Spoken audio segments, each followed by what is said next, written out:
All right, now here we go. Now, anytime you buy a new property, especially if you're moving out to the country, if you're planning on homesteading or being a little more self-sufficient, one of the first things you need to do is plant your fruit-bearing trees, your nut-bearing trees, and your vines. Now these right here, these are some of our peach trees. And we planted these a few years ago, and they've never disappointed. Sometimes we have to come out and shake the limbs because they get a little too heavy.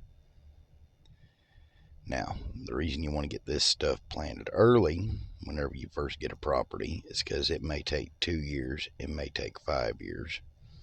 Sometimes it might even take 10 years, depending on what you're planting, before you actually start getting fruit and getting yield out of it.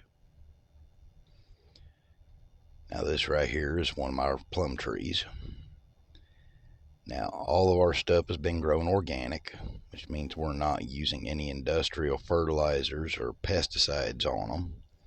And that's a really good thing because I have kids and I have grandkids, and they like to walk over to the trees and they want to grab one right off of it and eat it right then and there.